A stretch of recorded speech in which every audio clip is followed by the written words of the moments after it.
Hello there, ladies and gentlemen. My name is Luke Innes. I am here today doing an audio commentary for you on George A. Romero's 1968 masterpiece, Night of the Living Dead. Um, Night of the Living Dead is, of course, in the public domain, and I thought that since it is, then why not have a go at doing a commentary on it? I mean, I'm a massive fan of the movie. I've seen it loads of times. And that's all I have is a fan. I'm not a professional critic or anything like that. I'm not a film expert. I'm just a fan doing this because I want to. So if you were clicking on this expecting some sort of dynamic analysis of the film, then sorry, but you may not quite get what you're looking for. I'm just here to talk about the film because I feel like this is quite a laid back way to talk about my thoughts on the film. I mean, it's I'm not really the sort of person who's very good at doing kind of overall reviews on stuff. So I'm just going to have a bit of a chat about the film whilst watching it, because, like I say, it's a great film to talk about. I think everyone agrees that it's an important movie. I mean, it was hugely influential in the evolution of independent cinema, American cinema, cinema in general, really. I mean, you look at the fact that it was so controversial when it was released. Obviously, it was important to the development of a ratings board in the US because of its violence. It's still quite a violent film, really. A lot of people think, oh, it's from the 60s, it must be pretty tame now. It's still, you wouldn't show it to, children, really, still, even now. But in general, it's very influential. It spawned a whole genre, and, because it's public domain, it's been able to. I think there's a lot of filmmakers out there who probably would have had their pants sewed off if not for the fact that Night of the Living Dead was public domain. The number of films that it clearly gave more than just a bit of influence to. But yeah, the fact that filmmakers like John Carpenter said that they, when he was making Assault on Precinct 13, Night of the Living Dead was a huge influence. Assault on Precinct 13, it has very little thematically in terms of content in common with Night of the Living Dead. It's a film about a siege at a police station. But he said that idea of kind of trying to defend a location and stop anything else from getting inside was obviously quite important to his development of the arc. But within horror, it's hugely influential. I mean, you'd never have gotten the zombie film as we know it. Obviously, there had been zombie films. Hammer had done Plague of the Zombies a few years earlier. But I mean, you look at the way that Night of the Living Dead changed the game in terms of zombie movies, and it's, night and day, the difference. But within horror, I mean, the fact that it made it, a lot of filmmakers think, well, it is possible to make, a movie with next to no money. I mean, within the next sort of 10 years, you've got a wave of kind of independent, low-budget horror movies coming out of the United States. I mean, you got the likes of Last House on the Left and the Texas Chainsaw Massacre coming out in the period after that kind of proved that, I mean, it was totally possible for young filmmakers to get a start with very little money, no studio backing. That's the thing. This was outside of the studio system. It was, there was no real big studio financial backing for these movies, and that all started with Night of the Living Dead. A lot of people consider this movie to be the dawn of modern horror. They sort of separate it out into everything before is classic horror, everything after is modern horror. Some people prefer to think of Psycho as the first modern horror movie. I'm kind of somewhere in the middle. I like to think that Night of the Living Dead was the natural progression onwards from Psycho in terms of the kind of importance of what they did. Night of the Living Dead kind of developed from Psycho. Psycho was kind of influential and important in that it brought horror into a modern day setting. Obviously in Psycho, what was considered scary was the idea that you know, you could be going about your business and just come across, you know, a maniac who runs a motel that you happen to stay at, which is, you know, a pretty scary thing ultimately. I mean, Night of the Living Dead, I guess the thing that it did, moving on from Psycho, was say, well, this is something that's totally unavoidable. This is like a natural disaster, and it kind of turns like a zombie outpouring into a natural disaster, and says, you know, like this is like an earthquake or a tornado or a storm, you know. So that's kind of cool that it kind of takes that sort of angle on something quite terrifying happening that could ultimately happen in, you know, but not with zombies, you know. I mean, well, it could happen with zombies, I guess, but you know what I mean. It could totally, this film could totally be about a tornado striking or something like that. So we're coming up on yeah, here's the famous line. Yeah, Russell Striner as Johnny. In the 1990 remake, he was played by Bill Moseley, who gives his usual sort of scenery chewing performance in that one. Incidentally, the 1990 remake is a pretty good movie. I do like that one. It was directed by Tom Savini. Here comes Bill Hinsman. Yeah. The iconic... well, there's another iconic zombie sort of slightly later on in the film, but he's the first zombie you see, obviously, so that leads to a bit of fame. And Johnny's death coming up in just a second. Let's see. I know it's a bit later than I thought. But I mean, Johnny's death... this would have been, yeah, there it is. That would have been quite in your face for 1968, I guess. But you know, seeing as you actually see it happen, you know, you see him knock his head on the headstone. But yeah, I mean, this you know, it would get a lot more brutal than that. This film.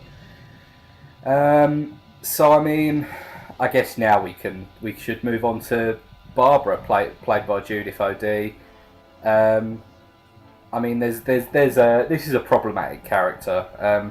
They were trying to do something very interesting with her, I feel, and they were trying to make her the person that kind of you hope you wouldn't be in the situation, but that you probably would be, in that she kind of deals with the problem by going into a sort of catatonic state.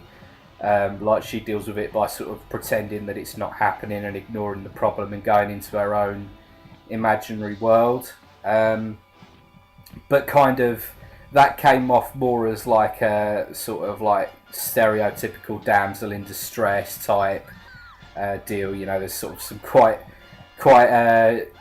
1940s sort of damsel in distress hysterics going on a lot of the time in the film. Which a lot of people are sort of to this day quite critical of. And if you look at Romero's movies since then, he's gone to a lot of efforts to try and rectify the kind of perception of women in Night of the Living Dead. You know, you look at Fran in Dawn of the Dead, obviously she is a character who starts off quite, I guess, not a little bit lost in kind of what's going on. She can't really contribute much, but she develops to become a very capable character. She learns how to fly a helicopter. She learns how to shoot. She becomes a very well-rounded individual who's capable in the situation. And then if you look at Day of the Dead, Sarah is already that going into the movie. She's, you know, a valuable asset to her team. She's a scientist. You know, she's very upfront in her role, and she's you know, trying to survive this any way she can, really.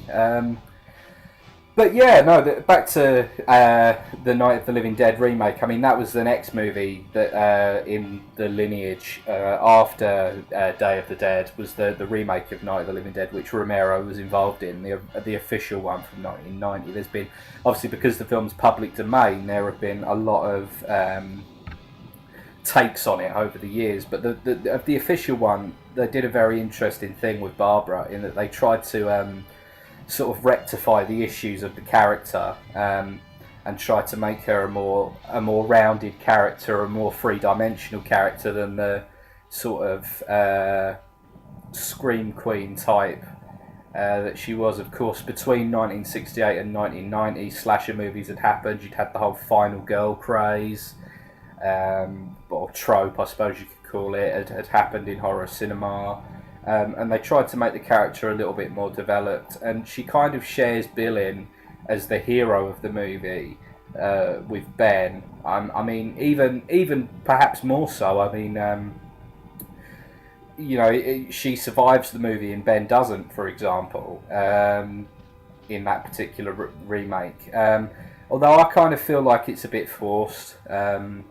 Like, she essentially goes from, at the start of the movie, being the sort of character she is in this movie, sort of quite sort of bookish primary school teacher, nursery school teacher type, to being, this kind of Lara Croft action hero with a shotgun, taking on these zombies, and fighting her way out of the situation. So I feel like they possibly took it a little bit far in the other direction. Which ultimately doesn't really solve the problem. It just creates the opposite problem. And she's quite two-dimensional in the sense that there's not really a reason given why she suddenly turns into this, warrior princess, if you like. But yeah, no, that's kind of the so we're coming up on meeting Ben here. Who, in the remake gets a slight sort of change around as well. Obviously, in this movie, his kind of him and Harry Cooper, their sort of rivalry is one of the kind of chief themes within the movie, of like trying to, the fact that they both kind of want to be in charge and stuff.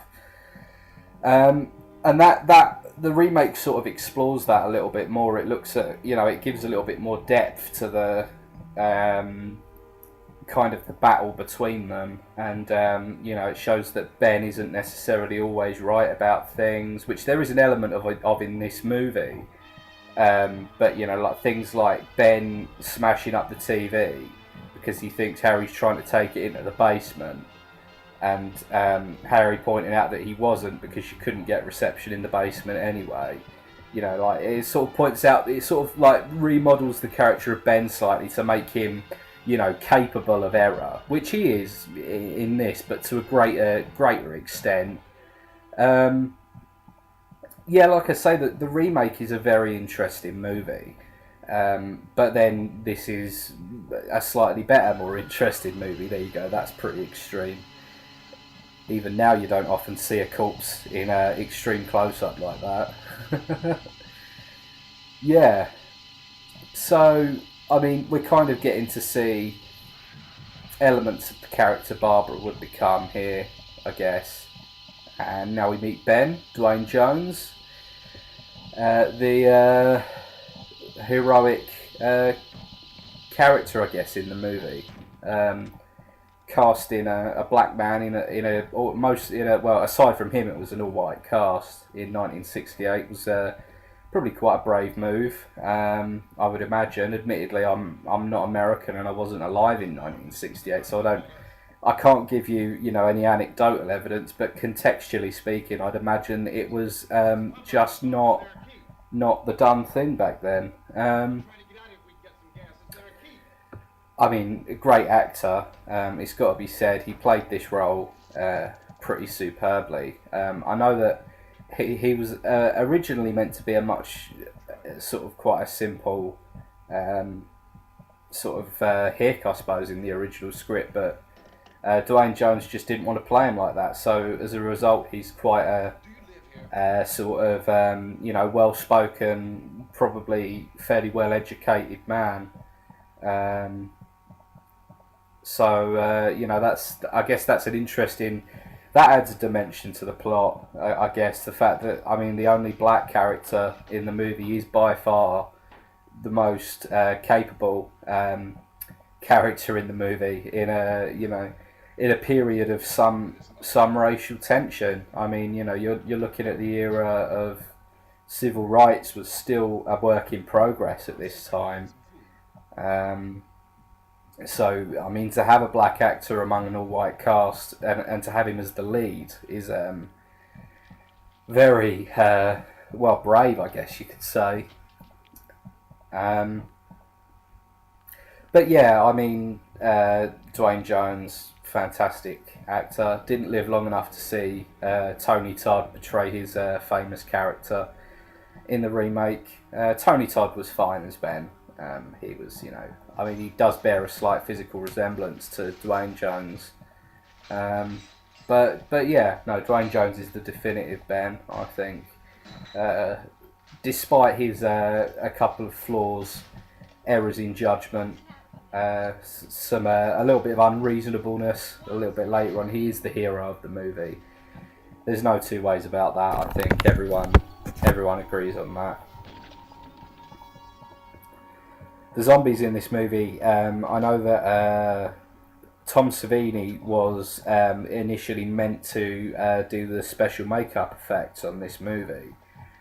But he got drafted and sent away as a military photographer to Vietnam while the movie was being made. And I'll get back on at the Vietnam point eventually, because that's kind of fairly relevant as it goes. I mean, Tom Savini, he has often sort of said that Vietnam was quite important in his career.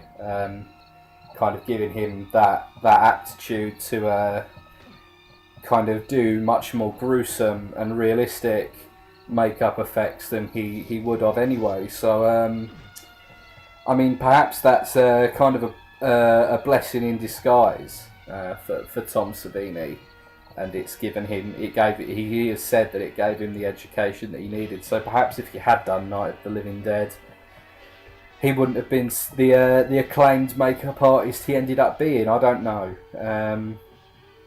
I mean, Night of the Living Dead, the zombies and stuff look pretty good. Anyway, they look reasonable for what they are, bearing in mind that there was no precedent at this time. I believe that most of the makeup was actually done by Marilyn Eastman, who we see a little bit later on, first as one of the zombies, and then of course later on as Helen Cooper, Harry Cooper's wife. And they are in the basement all this time. Of course, we don't know that yet. Now, there's a good bit of here it comes. There's a little bit of gore coming up here. Check this out.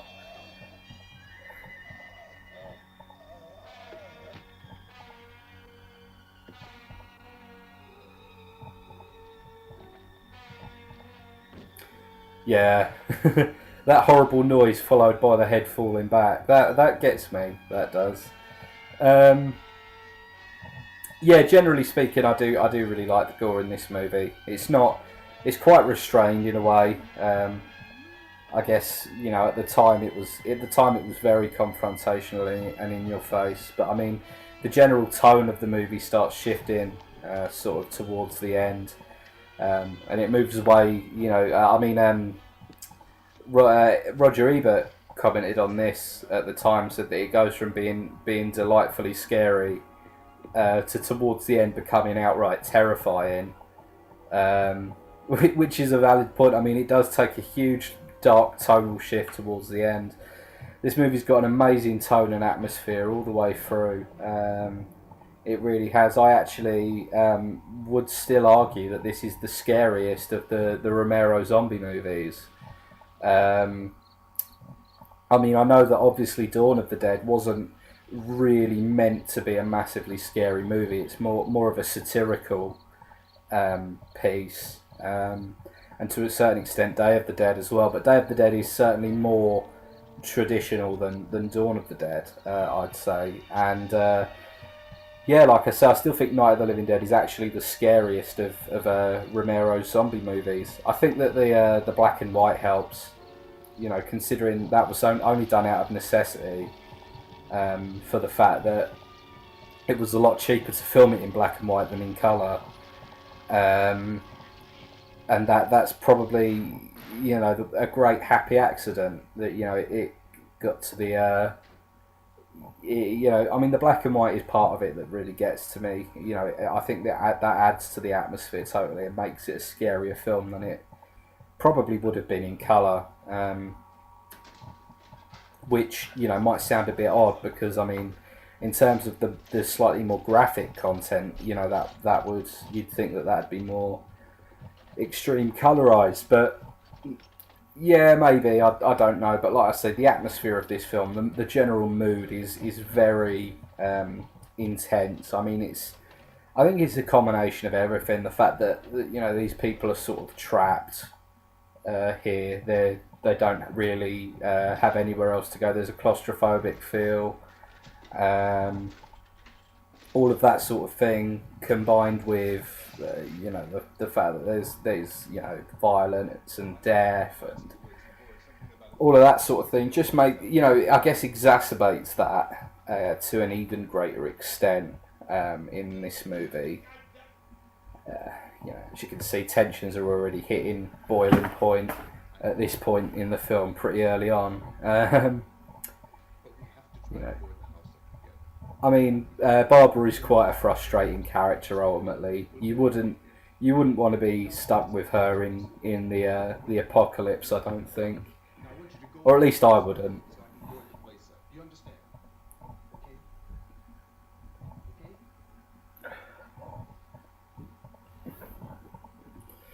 Yeah, she doesn't really have an awful lot to contribute. Of course, the kind of ultimate irony of the film is that when she eventually does sort of bound into action, she, it's too late.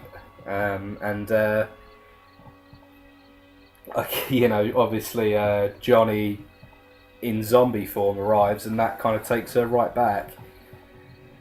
I often wonder with this character what it is that kind of takes her to this sort of catatonic place that she ends up. Is it the situation at large, or is it kind of the trauma of seeing her brother die, or is it a combination of both?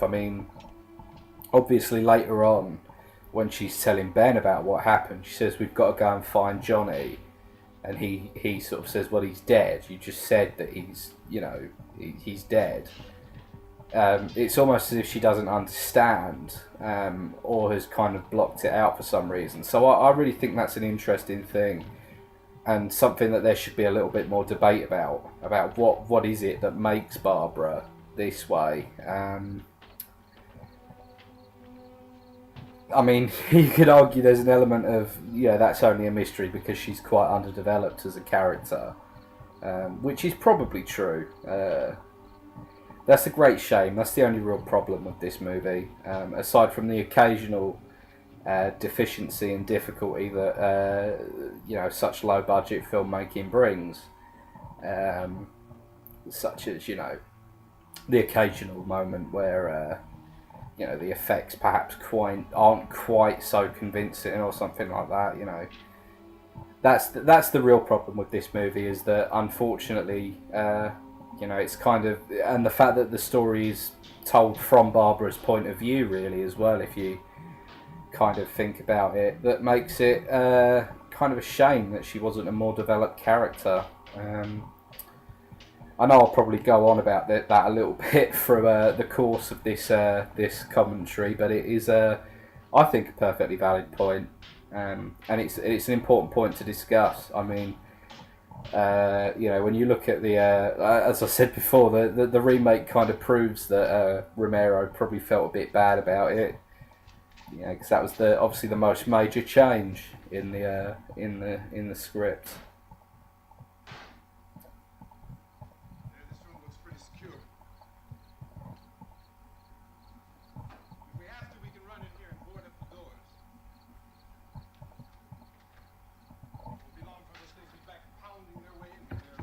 Now this is the bit of the movie that kind of feels a little overstretched to me. This kind of period where before the other occupants of the house kind of come out of the basement, and it's just Barbara and Ben hanging around in the house. I mean, obviously there's the bit where they exchange stories is interesting, but there's a lot of a little bit of flab in this part, I think, where they're kind of just we're just watching the two of them. You know, Barbara's obviously being her usual helpful self, and Ben's sort of being proactive, but being proactive at the moment he's mostly just boarding the place up, which gets a little bit boring after a while, I guess. Not too bad. I mean, it's one little criticism of the film. I could just see that the truck was moving in a funny way. Those things were catching up. Yeah, now this scene is interesting because of what I was saying sort of before about Ben being slightly flawed in a way that a lot of people don't pick up on. He's quite unsympathetic towards other people, and I mean, he tells his story and kind of gets a little bit upset over it. But when Barbara kind of talks about what happened to Johnny and enters a certain amount of hysterics, he sort of gets a little bit angry at her.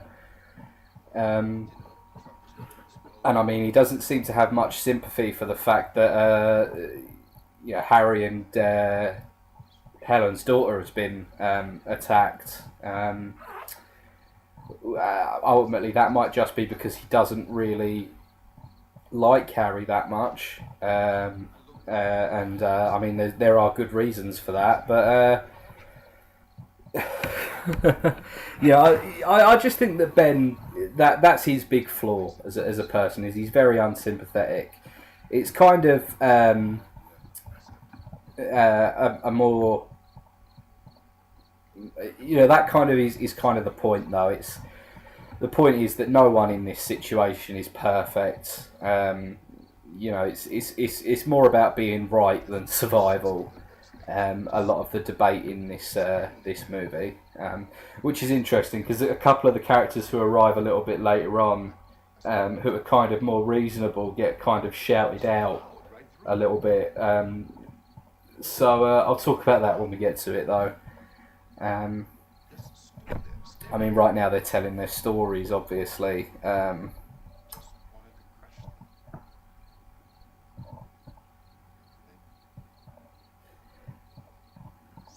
Yeah, as you can see, Ben's getting quite upset by what happened.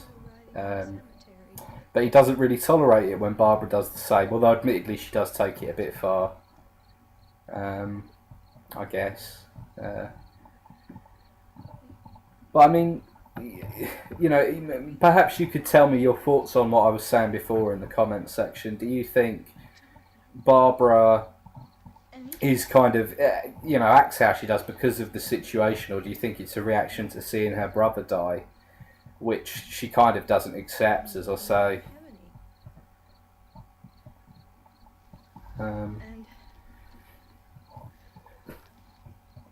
think it's interesting to look at the sense of this, to sort of talk about the sense of cliche in this movie, because there are a few cliches in there, but I think a lot of those were probably, the reason that they feel cliched is because this film was definitely copied an awful lot. I feel like this was a hugely influential film, as I was saying at the start. But that's just one of the great shames that comes with being an influential film, I guess.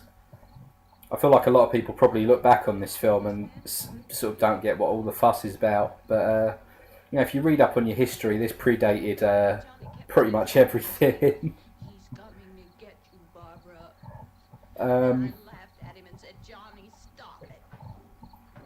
Yeah, she's embellishing her account slightly, I'd say. She makes herself sound a bit cooler in the situation than she was. you can kind of see why Ben is kind of a little unsympathetic. He's trying to make the situation go as smoothly as possible, I guess, which kind of makes sense. I think you should just calm down. Yeah, he's quite a resourceful character. He kind of thinks more in terms of what's practical than anything else, I guess, is the best way to kind of assess Ben. Um, Barbara herself, obviously, she's kind of represents the opposite side to Ben. You know, she deals with the situation by sort of withdrawing, um, which is kind of you know, I think that it's been commented upon that kind of the whole point of that is that most people would probably react like that, even though we like to think that we would kind of be brave in the situation. We probably wouldn't.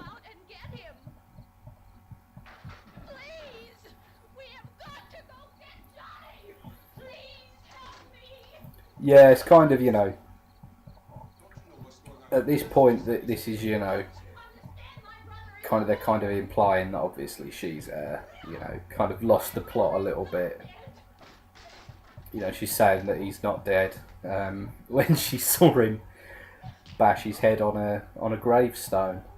Um, Unfortunately, I often wonder how this movie would have gone had Johnny not died there, and the two of them had to sort of deal with it, you know, without Barbara ending up where she was. I mean, maybe someone could do that. I mean, the film is in the public domain. Someone could make a version of the movie where Johnny doesn't die, and they, I guess, sort of hang around in the cemetery fighting off the undead. Maybe I could do that. So this, you know, the thing with all the radio and TV and stuff. I mean, I guess it kind of is a theme. You know, the theme of the media portrayal of this whole event. That's a theme that would be explored to a greater extent actually in Dawn of the Dead. That's one of the less discussed themes in Dawn of the Dead. You know, the theme of the fact that obviously right at the start, the movie starts off in a TV studio where they're broadcasting a debate related to the zombie uprising, and you know, they're running a list of rescue stations along the bottom of the screen of where people can go to get help, and they're out of date, and you know, ultimately, kind of the producer cares more about the fact that people won't be watching unless the rescue stations are on than the fact that most of them are wrong, and that, you know, they're potentially sending people out to their deaths. And that's a point that I don't think people discuss enough about that movie. I mean, I know this is kind of a, you know, I'm not really supposed to be talking about Dawn of the Dead. I'm supposed to be talking about Night of the Living Dead, obviously. But we're kind of at a quiet patch in the movie, so you know, it's okay at the moment to take a little bit of time to talk about Dawn of the Dead, because that's an equally, if not more, interesting movie. I really wish that was in the public domain, so it wouldn't be an absolute pain in the arse for me to do a commentary on it. I'd love to. I might do it and just sort of try to find a way to get around the copyright implications. Maybe only share it with sort of people who request it, if you like. And also, you've got the problem with that of the fact that there's multiple different versions of that movie in terms of content.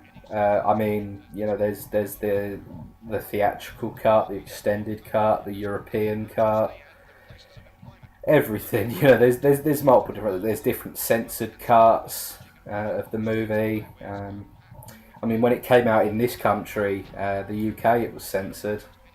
It's been censored a whole bunch of times. Now Dawn of the Dead is totally uncensored, as it should be. I mean, for a long time you couldn't get it with the you know, the exploding head in it, or I don't know, for a while the two kids getting shot in the airstrip thing where when Peter shoots the kids, that was cut for a while because of the massacre at Dunblane. Obviously a tragic incident that they didn't want, the BBFC I guess didn't want people to be reminded of by that incident.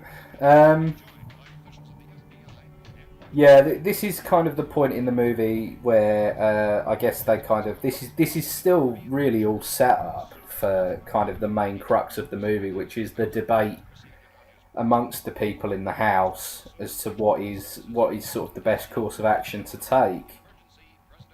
I mean, obviously we still haven't met 2/3 of them. The kind of recurring, I say recurring, the characters who are important to the plot, and that varies amongst them. Obviously you've got Harry and Helen Cooper, who, Helen Cooper is a very interesting character. I'll talk more about her when we meet her, but Harry Cooper is obviously the kind of takes the role of the sort of antagonist, I guess, within the house. He's kind of the yin to Ben's yang, so he's obviously a very important character. Tom is a very interesting character because he takes a much more balanced view. He tries to unite the people of the house. Judy is kind of quiet. She's sort of like set dressing a little bit. I think she's there to sort of characterise Tom a little bit. And obviously Karen Cooper, the daughter, she's mainly there for her big scene at the end as the zombie child, which is a lot of fun. Man, I quit smoking 23 days ago, so watching Ben smoke there is that's really given me some feelings, I tell you.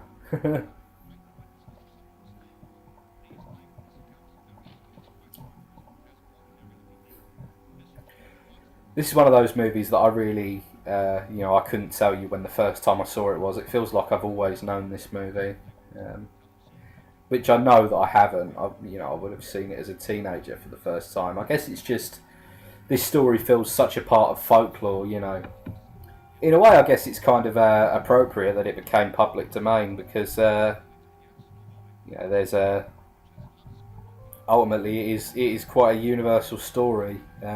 Probably due to the fact that it's public domain rather than anything else. I mean, every zombie movie that has come out since owes a massive debt to this movie, be it Let Sleeping Corpses Lie, or Zombie Flesh Eaters, or 28 Days Later, Return of the Living Dead. This is the basis for all of those movies, and there's really no two ways about that.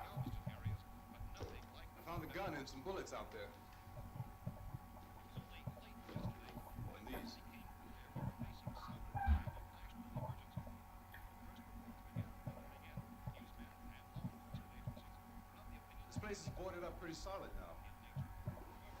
We gotta be all right here for a while. So we're coming up to the point where we're going to meet the Cooper family and Tom and Judy. Sooner or later, someone bound to come and get us out. I guess this is kind of relevant, the fact that ultimately, they're kind of a little bit helpless until someone comes to get them. It's just about trying to survive. Kind of a dire situation to be in, really, as evidenced by the film's ending. If anything should try to break in here, I can hear it from up there. I'll be down to take care of it. Everything is all right for now. I'll be back to reinforce the windows and doors later. But you'll be all right for now, okay? Okay. Yeah, I think I'd get very annoyed very quickly with Barbara in the situation. She just goes deeper and deeper into this sort of trance as the movie goes on, and she isn't very useful for most of the movie. Which is interesting. It's definitely very interesting to look at how the female characters are portrayed in this movie. I feel like it's an interesting facet of the film to look at. Having said that, I mean the portrayal of the male characters is quite varied. I mean in general it is a lot better than the portrayal of the female characters. I mean, Karen and Judy are barely characters, to be fair, and Barbara isn't much better. But I don't think that's a problem of kind of attitude that was presented. I feel like she was just not written quite right. They were trying to write something that couldn't quite be portrayed right. As I say, Helen Cooper is by far the most interesting of the female characters in the movie. Marilyn Eastman should have been a much better known actress than she was, I think. I can't imagine how shocking that must have been in 1968. You know, the concept of these monsters that are us eating other humans. Pure motorised instinct, as they say in Dawn of the Dead. Yeah, so here we go. We've met. This is Tom and Harry.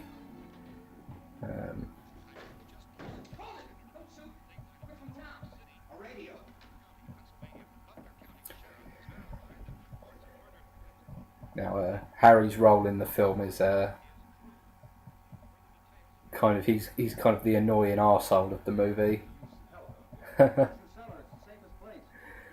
Now this whole cellar versus upstairs debate is kind of the I guess this is kind of the crux of the movie. Ultimately, you know, they're kind of both right. You know, they should kind of have the whole house scoped out. They should have the opportunity to go into the cellar, but at the same time, you know, they need to kind of secure the house and try and defend it as best they can. You know, ultimately, this is where the food is. This is where the radio and the TV is. But you know. I'm not going to take that kind of a chance when we got a safe place. We luck into a safe place, and you're telling us we got to risk our lives just because somebody might need help, huh? Of course, the ultimate irony of the film is that ultimately Ben does end up in the cellar, kind of going back on his word. So, like I say, that adds to the, you know, the kind of element of the plot that ultimately he's not infallible, as some people are keen to portray him. He's a much deeper, more interesting character. And I'm telling you, those things turned over our car. We were damn lucky to get away at all. There is ultimately a certain racial dimension to this film. Obviously, I feel like Harry Cooper probably is ultimately not very used to being told no by a black man.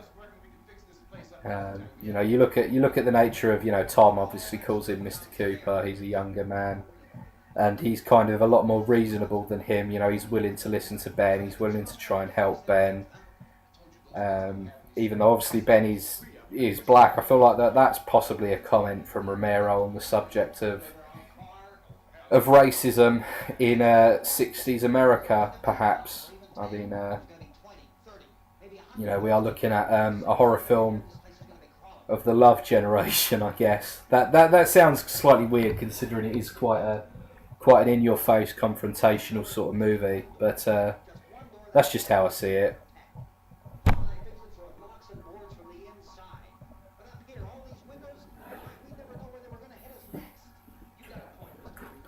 The thing is, it is... Pardon me. It is interesting to note that ultimately Harry's position on the situation isn't a totally invalid one. It's not like he's being totally unreasonable with his idea. You know, the cellar is relatively safe. You know, they don't necessarily know you're down there. They've only got one door to defend that locks and bolts from the inside. But at the same time, there is kind of the point of once you go in, there's no real getting out.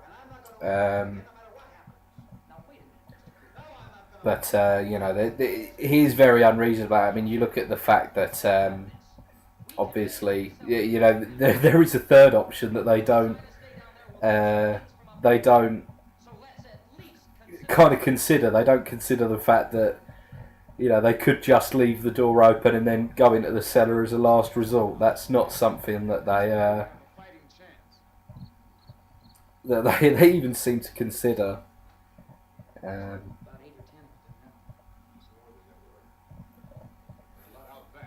I've often wondered about this and sort of the fact that the number of zombies kind of, a bit scary. The number of zombies kind of grows as the movie goes on, and is that a result of kind of the fact that here comes some effects here. It's pretty brutal for 1968. I've often wondered, is that a result of the fact that just more people are dying and so there's more zombies around, or is it a result of kind of them being there? Do the zombies know that they're? I mean, obviously they do know that they're there, but do they kind of sense that they're there, or are they doing something wrong that's kind of tempting the zombie? That zombie looks a bit like Jimmy Dean. It's funny the things you notice when you you know, give a film a watch as close as I'm sort of giving this. Yeah, these, you know, in terms of blood, for 68 it was very over the top. I mean, by the standards of plenty of modern horror films, and, well, I say modern, even from sort of the 70s onwards, this probably looked pretty tame. I feel like this is probably quite a good film for checking out what someone thinks of gore. I've always wondered why there was a naked zombie. There just happens to be a naked zombie in the middle of the film. What was going on that zombie ended up naked? Or, oh, that's Marilyn Eastman, who plays Helen Cooper. Obviously, we haven't seen her yet. She's coming up soon.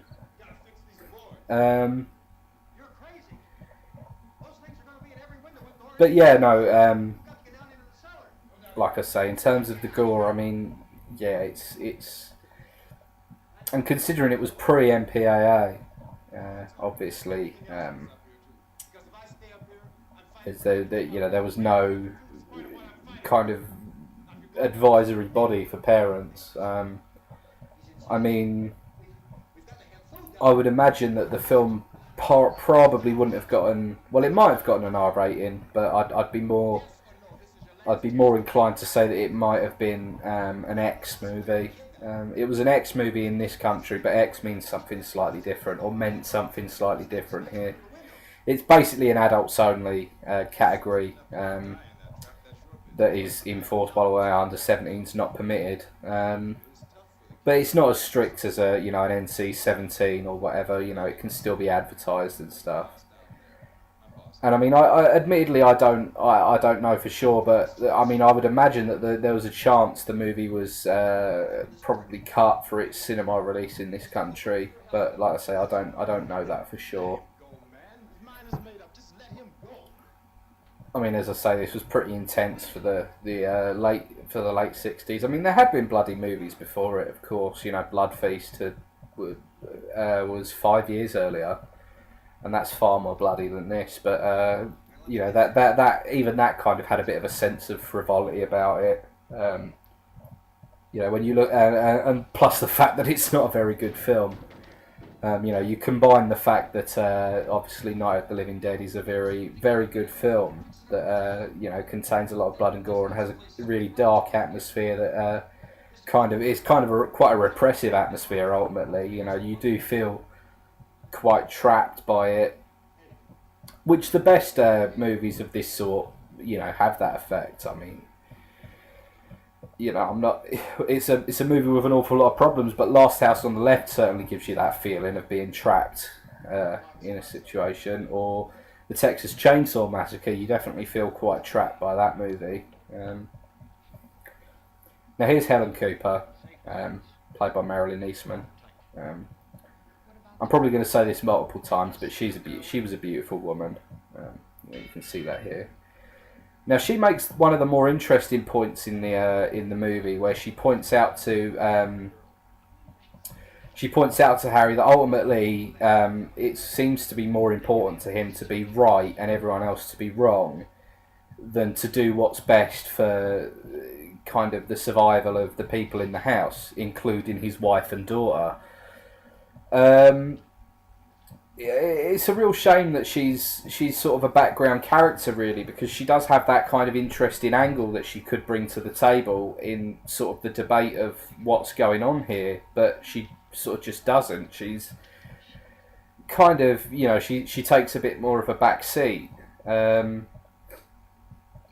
which is, ultimately a shame. Her character could have contributed quite a bit to what was going on, I think.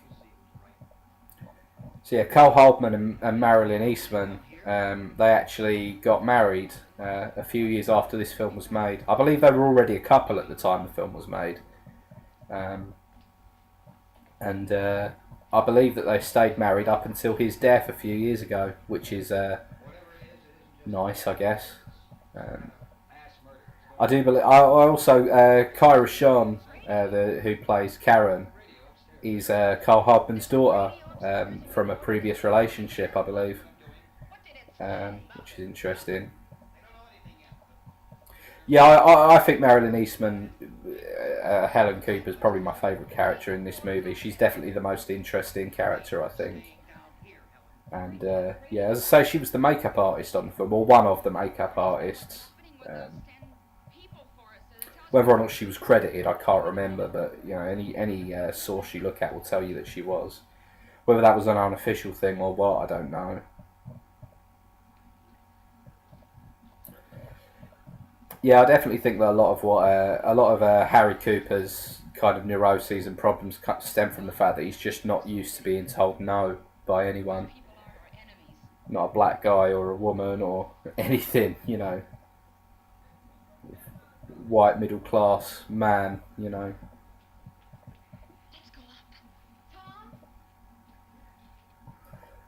If Judy would come downstairs for a few minutes, Harry and I kind of feel sorry for Judy in this film a little bit. She's a bit of a babysitter, She babysits Barbara, she babysits Karen. Look, nothing's gonna get done with them down leaving us up here. Do this. I kind of think that sort of Tom and Judy are supposed to be kind of the antithesis of Harry and Helen. They're a very happy young couple, and I think that it's kind of implied a little bit that there's a certain element of trouble in paradise between Harry and Helen. I mean, more so than just the fact that Harry and Helen are in quite a dire situation, but it seems like there's possibly some marital strife going on in the background. Maybe I'm reading too much into the movie there. I don't know, but that's just the sense that I get. And obviously, Tom and Judy are the love generation. There's something, they're clearly not that far into their relationship. Although it's not said in the film, they are obviously quite young. I'd imagine everything's rosy and perfect, pretty much. And obviously their time together is limited in the movie here. I gotta go help Ben with the television.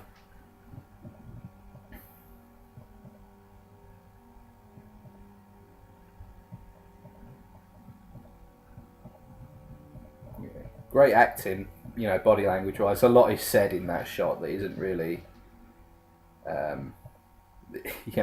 I guess a picture paints 1,000 words. I guess a little bit, kind of. Helen doesn't really know what to do. She's a little bit stuck. She's not really got a practical job. The boys are off trying to get hold of her. The TV and whatnot. She's just sitting around having a fag. I'm Helen Cooper, Harry's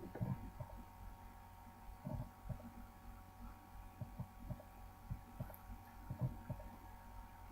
This place is ridiculous. Look at this. There's a million weak spots up here. Very frustrating character, Harry Cooper. Just kind of very negative.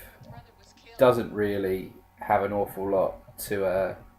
Doesn't really do an awful lot most of the time. Doesn't contribute much. Mostly just complains. Yeah, I definitely think I'd go pretty crazy if I was in the house for the night with these people.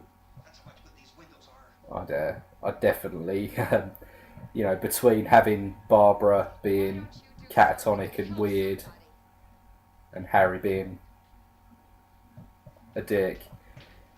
I mean, Helen gives him what for occasionally. She's just said, "Why don't you do something to help?" Which is a valid point. He's just a bit of a moaner, Try to understand what's going on. quite condescending as well. I want Ellen's life on my hands. Is there anything I can do? I don't want to hear any more from him, mister. If you stay up here, you take orders from me. And that includes leaving the girl alone. It's on. It's on. No sound. Yeah, Tom's a very reasonable character as well. Kind of his whole knack is that Hysteria. What do they think we're making? he's along with Helen, he's the more reasonable character. Like, kind of, I guess they'd probably be best off if Tom and Helen were in charge, but they're not. They sort of take a back seat, knowingly. Ben gets the run of the house, and with that comes his own problems, his own issues, his own flaws that will ultimately impact the people of the house. I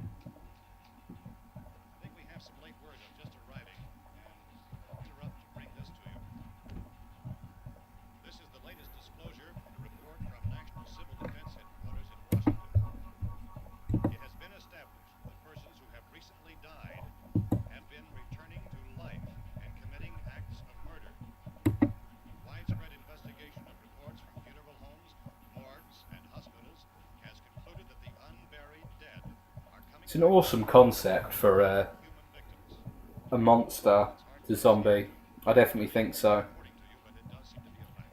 And another kind of interesting thing that this brought in on the back of, in addition to the kind of things that it changed about the concept of the zombie movie, is that the zombie went from being a creation of voodoo and sort of magic to being a scientific creation. Obviously, in this, it's caused by radiation brought to Earth by a satellite that was blown up over Earth due to monitoring showing that it had a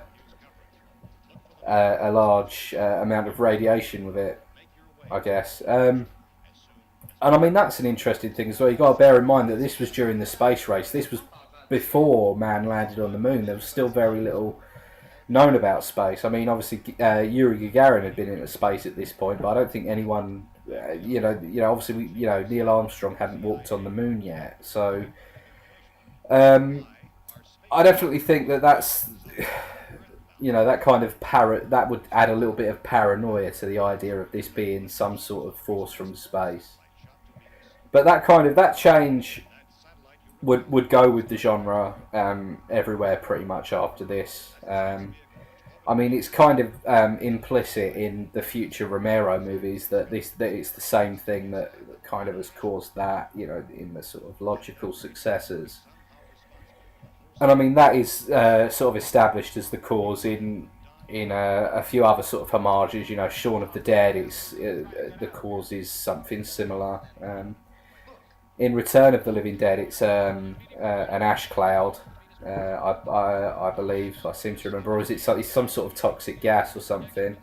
There's a similar thing in a movie called Toxic Zombies, sometimes known as Forest of Fear, although it's not a very good movie. In that, it's experimental pesticides that cause the outbreak. Of course, Let Sleeping Corpses Lie, that looked at science. That was a minute radiation that was used to attack cells in insects to protect crops that kind of impacted on dead bodies and stuff. That's an interesting film. That's almost like an ecological zombie movie. It's definitely a very interesting one. The only movie that I can think of that really breaks that rule on kind of the taking on of the kind of use of science is the original zombie flesh eaters, or Zombie 2, or Zombie if you live in America. It was an unofficial sequel to Dawn of the Dead, which was called Zombie in Italy, hence it is known as Zombie 2 there. In the US it's just Zombie. Here in the UK and I believe in Australia as well and New Zealand it's called Zombie Flesh Eaters, which is my favourite title for the movie. Karen there, we can get help for. It says a lot about the kind of movie that Zombie Flesh Eaters is. It's a very over-the-top gory zombie movie. I would definitely recommend that one You know this area. You from around here? for anyone who hasn't seen it. I'd imagine most people watching this have. To the lake to go swimming. Judy had a radio and we heard the first reports about this. So we knew the old house was here and we came in and found the lady upstairs dead. Then these other people came. We went down into the basement. Obviously the whole thing now is building up to kind of the plans to escape the house. You know, they kind of established that they would, the implication at the time was that they would just try to defend the house and survive the night. But kind of they start to realise that there's actually a rescue station not too far away, and they can try to get to it and try and get Karen some help. So they begin working on their sort of plan of action Has your kid been hurt? to try and Look, you go down there and tell Judy. Yeah, you tell Judy to come up here and you stay with the kid, all right?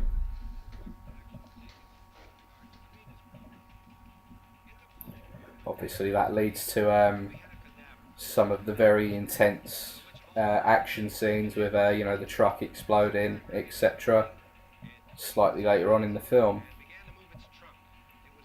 which again is slightly different in the remake,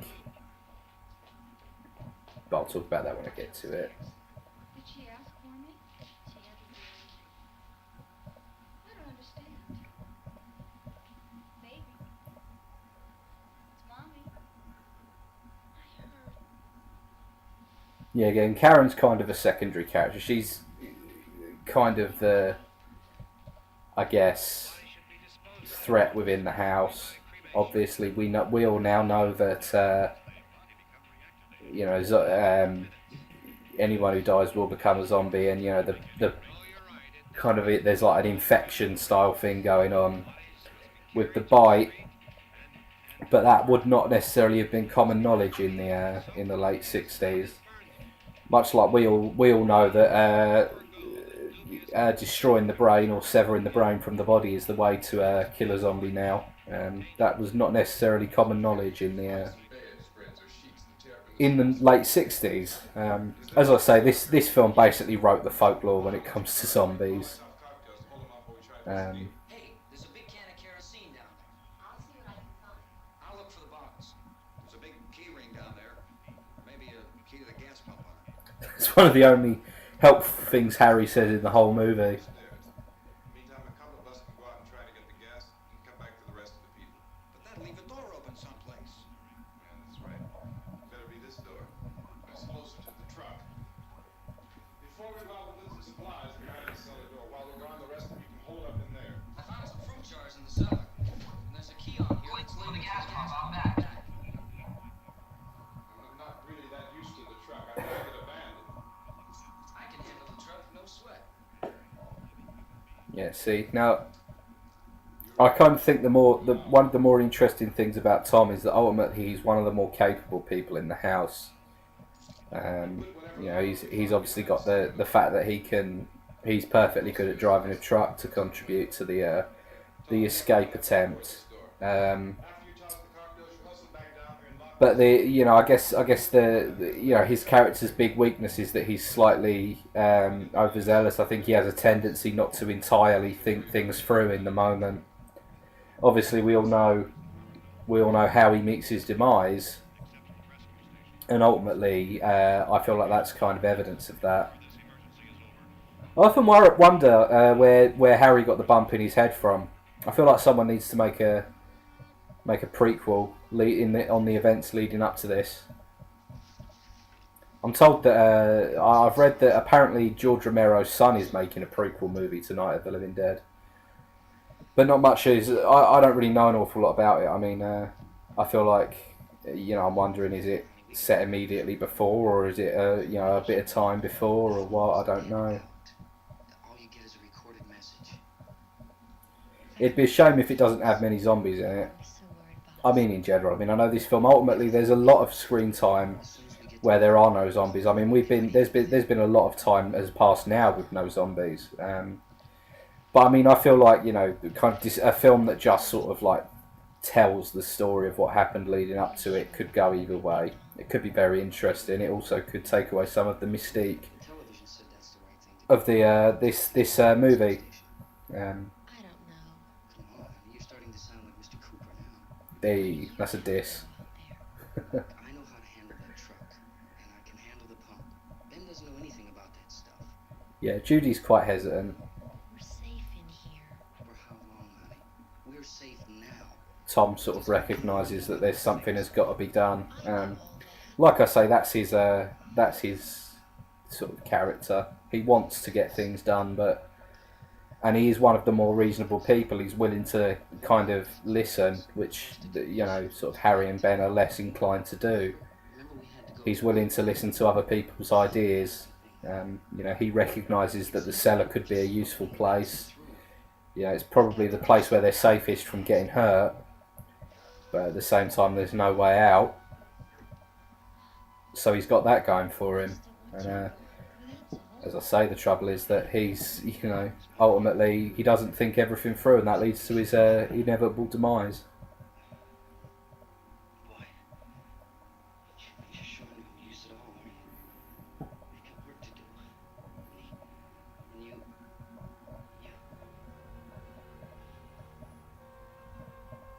Apparently,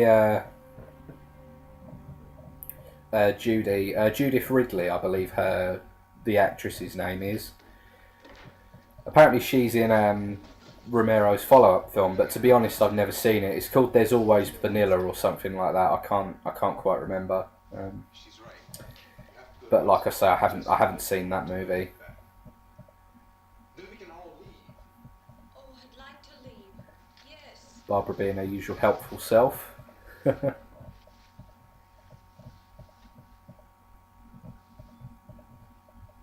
To be fair, I mean, Judith O'D does play the part quite well, to her credit. As I say, I think in general the performances in this movie are perfectly fine. I really don't think there's a particularly weak link. I think everyone does what they've got to do pretty well. It is somewhat played up. There is a bit of scenery chewing going on in certain scenes. Particularly from sort of Carl Hardman. Playing the sort of the quite annoying bad guy, I guess. Well, I say bad guy, but the sort of slightly more antagonising character in the movie.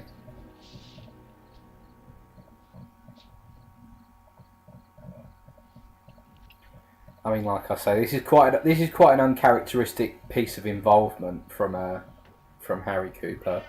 Him throwing the Molotovs to help Ben and Tom be able to get to the truck, trying to sort of clear the path. It's not such a Harry Cooper move, generally speaking. That's more standing around and complaining whilst also doing nothing. Yeah, we could do with a few less Harry Coopers in the world, I think. I definitely think that's one of the interesting things that Romero was trying to say in this movie. He seems to have kind of spent an awful lot of time talking about that in his kind of the kind of social commentary elements of his films. I definitely think he's got an interest in the idea of ignoring the problem, or rather doing nothing about it, whilst simultaneously recognising it. I guess is a better way to kind of describe it. But yeah, no. Like I say, I think George Romero is a very interesting filmmaker. You think about the things that he did in his movies. I mean, I would argue that Dawn of the Dead's the best zombie movie, one of the best movies in general. I mean, as much as I love Night of the Living Dead, I do feel like Dawn of the Dead built on it in a fantastic way. This is my second favourite Romero zombie movie, and I mean that is no insult to this film at all. The original three Romero zombie movies, that's probably my favourite trilogy of movies. I mean, I know it doesn't really count because he made more, but had they left it at that three, it would have easily been my favourite series of movies. It probably still is, to be honest, even with the fact that there's a little bit of Deadwood later on in the series. You know, I wasn't so keen on Survival of the Dead and Land of the Dead. I thought Diary of the Dead was pretty cool. There was some slightly naff CGI in it though, to be honest.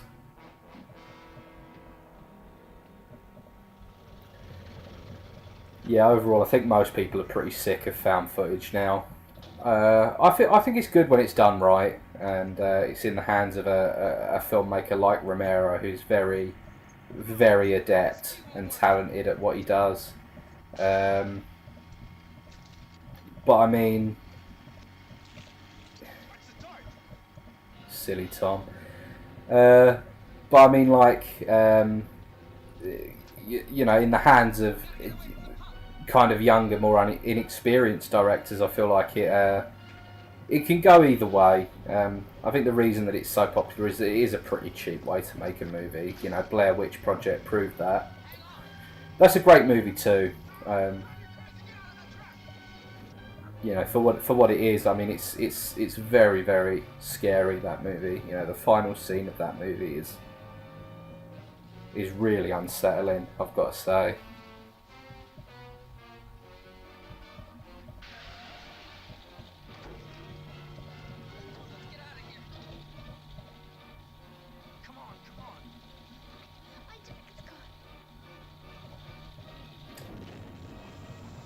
Poor Tom and Judy. Imagine that, zombie apocalypse, and you don't even get the satisfaction of being torn up and turned into a zombie. You just get flambéed. We've got some grisly scenes of them getting eaten coming up in a minute though. As I say, this is a pretty in-your-face movie for 1968, especially considering how popular it was. Controversial picture, man. All things told. As I say, there was obviously no film ratings board in America at the time. There was obviously the filmmakers code, but by the 60s that had been pretty much forgotten about. People were just making whatever movies they want to. Within reason, obviously. I mean, you know, as I say, at this time, this was one of the first popular movies, I guess, to cause an uproar for being, you know, sort of high impact violence. This is Harry Cooper sort of showing that he is quite a coward ultimately.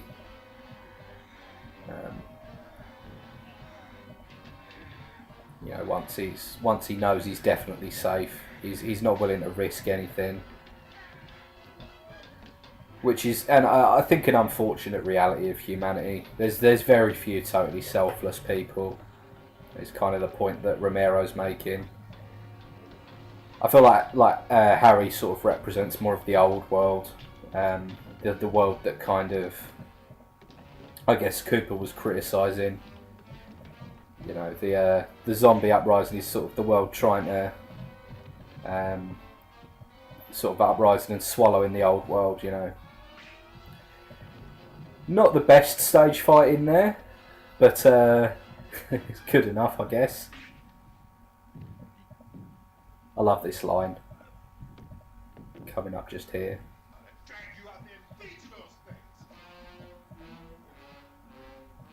Great stuff. All the blood in this movie was chocolate sauce, I believe, much like in Psycho. which is pretty cool. If I ever come to make my own film, I must try that. I'd love to. If I were to make a movie, it would probably be in black and white. I just like the way black and white looks. And as I say, I feel like it gives this film an edge that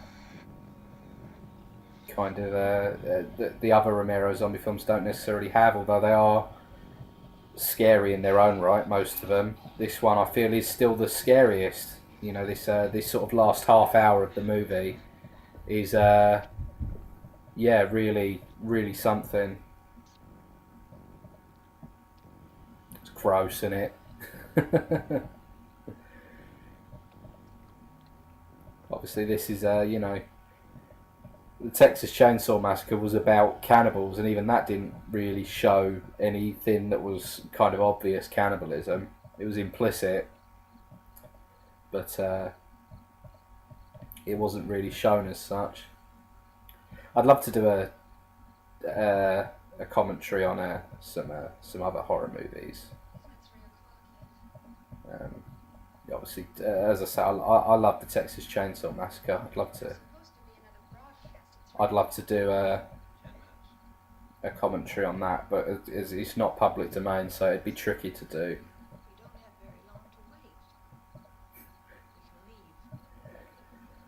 I often wonder about that line, and is Barbara supposed to be being sarcastic there? He said, "Oh great, you know, it's nearly this time, you know," or is she just so deep in her catatonic state that she's kind of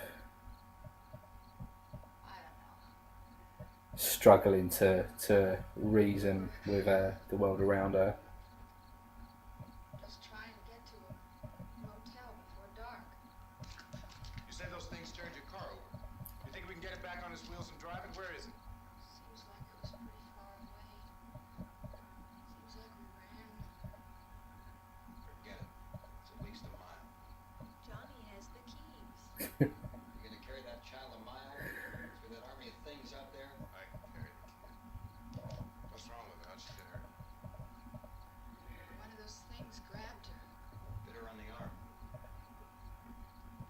What's wrong? Who knows what kind of disease those things carry? Is she conscious? Barely. She can't walk. She's too weak. Yeah.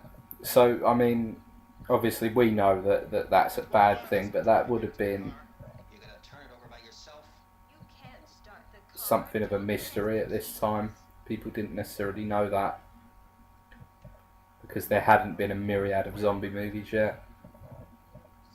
Yeah, I know. They're talking about backtracking to the cemetery to get Johnny's car now.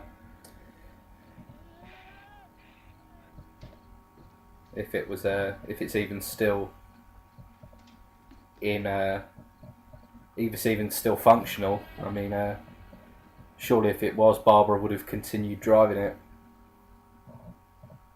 I guess the point is that they're clutching at straws now. Being monitored closely by scientists and all the radiation detection stations.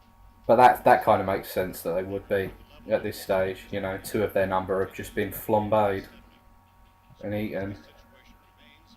Government spokesman warned that dead bodies will continue to be transformed into the flesh-eating ghouls. All persons who die during this crisis, from whatever cause, come back to life to seek human There you go. unless their bodies are first disposed of. That's Romero's rule. Cameras just returned. Of course, there are two main rules to Romero's zombies, and that's that they don't run, and anyone who dies becomes one, regardless of how they died. Those were kind of the more controversial things about the Zack Snyder remake of Dawn of the Dead, were that obviously in that movie the zombies ran, and they only reanimated if they'd been bitten. Which is an interesting point. I guess it's a slightly interesting spin on it, because that leads to a couple of moments of kind of conflict between the kind of the people within the movie. That people, you know, did they get bitten or did they not? It's an interesting one. I mean, in 28 Days Later, which is also a running zombie film, I can't really remember. I mean, I don't think it's really something that's ever confronted in the movie of whether if you die, there's a chance you won't come back. We heard him making all kind of noise. We came over and I mean, technically speaking, okay, Chief. the zombies in 28 Days Later aren't actually zombies. They've just got like a really bad case of rabies. Shoot him in the head. That's a sure way to kill him. Um, If you don't get yourself a club or a there, beat him or burn him. They go up pretty easy. Well, Chief McClellan, how long do you think? there's it's kind of it's called a zombie movie. It's considered a zombie 28 Days Later, but yeah, as I say, they're not actually dead. So they aren't. All messed up. Well, that's an appropriate time to be saying that, as they are in this movie. They're dead. They're all messed up. Like I say, I feel like 28 Days Later, I can kind of accept the running zombies thing. I feel like because they aren't actually zombies, technically speaking. So you know. I mean, my brother made an interesting point the other day when we were chatting about running zombies and walking zombies, and he was saying that kind of zombies aren't inhibited by the usual physical things that humans are, as if they feel no pain. So that's how they're able to tear skin apart, because they're not, even if they break their fingers doing it, then they're kind of okay. But and I kind of pointed out as a counter to that rigor mortis sets in after you die, and you can, so the body becomes stiff and lumbersome. So even if you could move, it wouldn't be easy. But then at the same time, it's all fantasy, isn't it? Yeah, but that's kind of why I'm able to tolerate the running zombies in 28 Days Later a lot better, because they're not actually zombies. They're not dead. Even though people call them zombies, as I say, it's more like a really serious bout of rabies. Now, this is another interesting thing about this movie that you don't really get in most other zombie movies. The zombies using tools. You don't get an awful lot of that. I mean, in Let Sleeping Corpses Lie, you get a bit of it, but for the most part, that's something that was abandoned going onwards. I mean, kind of it's commented upon in Dawn of the Dead that they're nothing but pure motorized instinct. Kind of and then it's explored even further in Day of the Dead, sort of the idea that they don't eat for sustenance, they just eat because it's what they do.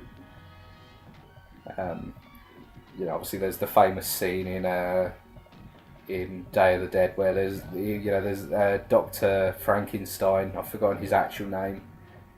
Frankenstein has removed all vital organs from a zombie, as the zombie no longer has a digestive system, but it's still trying to eat him. Very interesting way of doing things.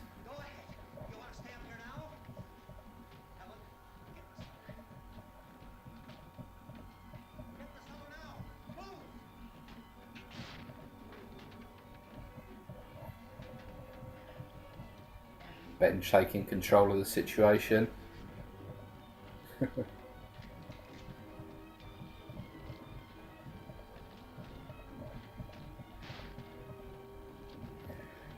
I'd say that's possibly uncalled for. Although I guess in battle there is no law, sort of thing. Kind of the attitude, is the fact of the matter is that ultimately having Harry around complaining and getting in the way is totally not useful. So maybe it was best to just shoot him there, practically speaking, if not ethically. But it's all immaterial, because as we know, going into the cellar at this point is quite a bad idea.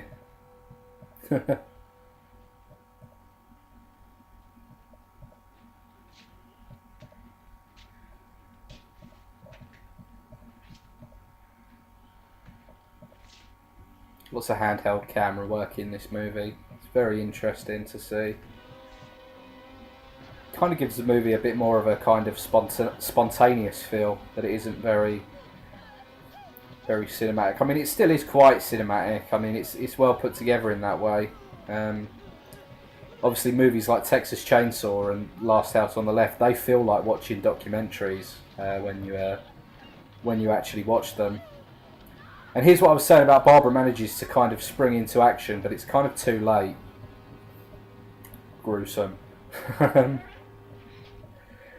Now this is one of the most... This is my favourite death in the movie. I think this is the most striking one to me. The kind of the style in which it is done is quite interesting, you know.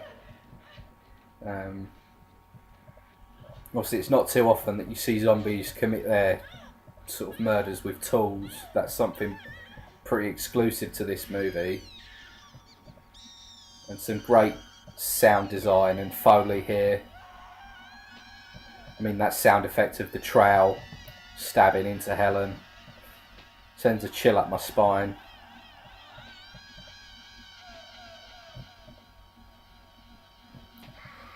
Really, really, really awesome scene here. And I mean, the shot when Ben comes down into the cellar and sees her body, that's a shot that I remember seeing for the first time, and it just stayed with me, you know.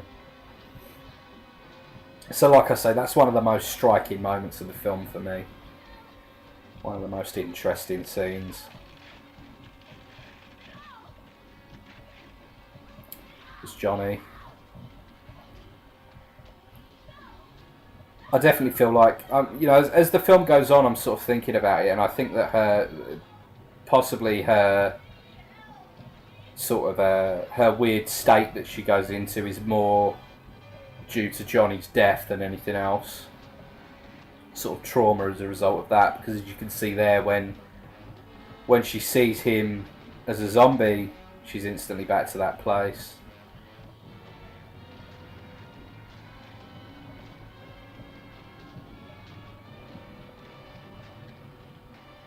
And the terror is real at this point in the movie, you know. It's coming at him from all angles. There's really no chance of escape. And of course, as I was saying slightly earlier on, I mean, the ultimate irony of the film is that ultimately, you know, the first place he goes is the place that he considered a death trap. You know, his last resort is to go to the place that he said he would never go.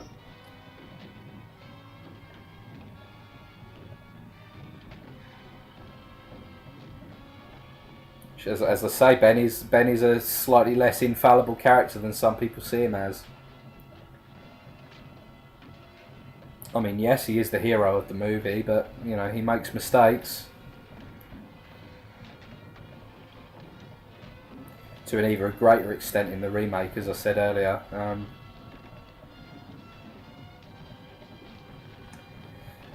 I wonder how long they hang around, because in this next scene, in the morning time, the house is empty. So I mean, I can't help wondering what just how long they spend trying to get into the cellar before they give up. Ultimately, Harry was right as well. The cellar is secure. Yeah, that shot. That's one of the most beautifully put together shots in the movie. In any movie, in fact. I'll take my hat off to that shot.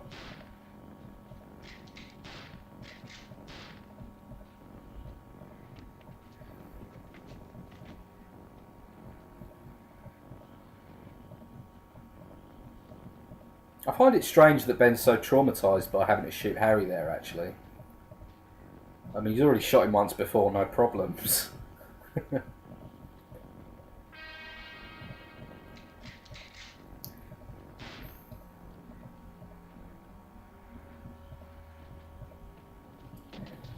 Yeah, there's, as I say, there's an awful lot that I love about this film, and I feel like the level of gore is perfect for what it is, you know.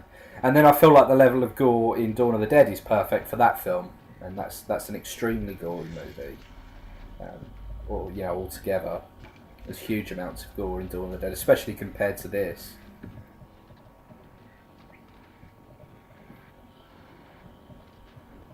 But yeah, I mean, by this point it sort of all feels a bit hopeless. The whole thing. It's interesting to see the kind of the narrative of this final few minutes of the film. Kind of the you know, obviously Ben's death is quite an interesting one. You know, the ultimate irony being that he's not killed by the zombies; he's killed by the people killing the zombies.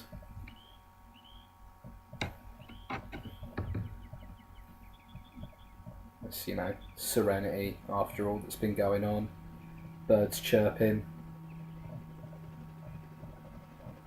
as the zombie hunters pass through. I like to think that these are the same rednecks that they pass overhead in the helicopter in Dawn of the Dead, who are, you know, having fun, enjoying the whole thing, cleaning up the zombies and stuff. As Stephen comments in that movie.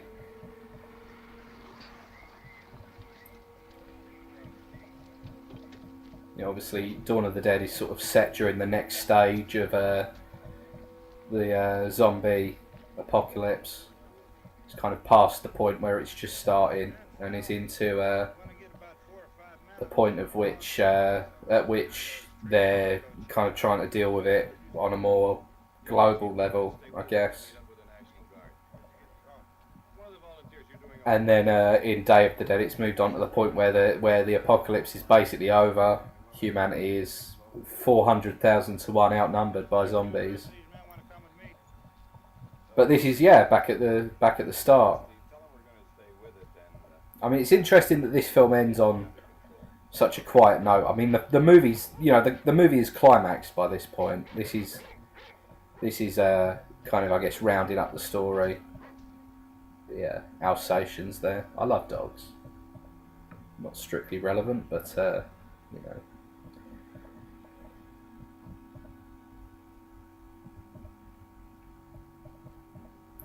Yeah, so Ben has sort of survived. He's survived the night. He's sort of realised that maybe he can be safe now.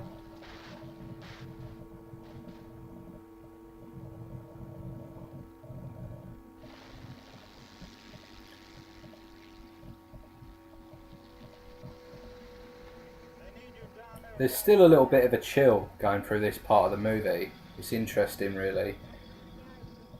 Yeah, there is still a bit of a sense that something could go wrong. Maybe that's just because I know that what the ending. I'd have to look back on when I was. I mean, obviously it's not possible, but go back to when I first saw the movie to see if I felt the same then.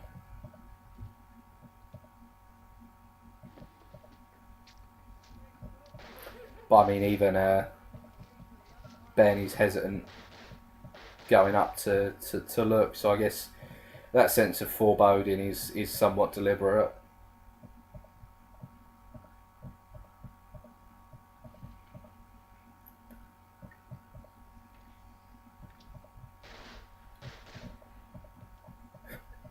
Bit of spaghetti western style acting there, gotta love that.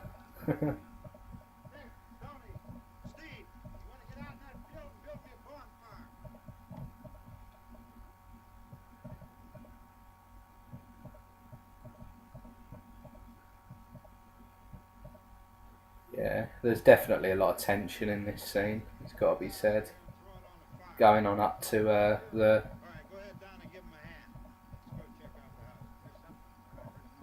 final sort of irony.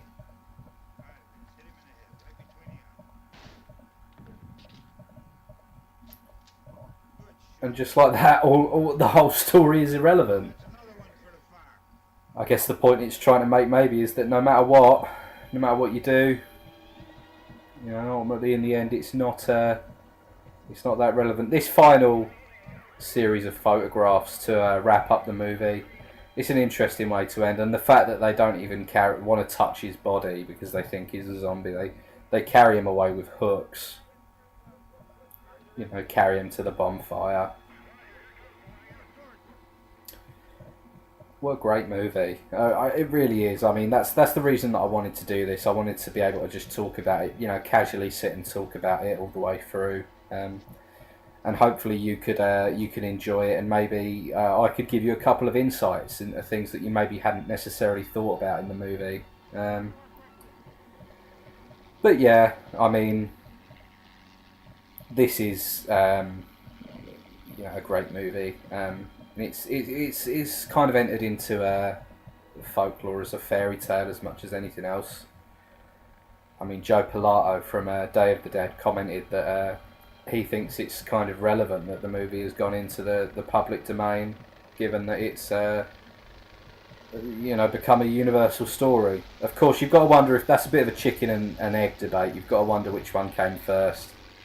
Because as I said earlier on, I mean, the fact that the movie, as it was so influential, in fact it was more than influential in a lot of cases, it was kind of straight ripped off in a lot of cases. So, I mean, you got to wonder if maybe there was a little more of a, But that's pretty much the end. Thank you very much for watching. I hope you've enjoyed listening to me ramble on about the movie. Let me know if you'd like to see more of this type of thing with other public domain movies. But I'll catch you next time, ladies and gents.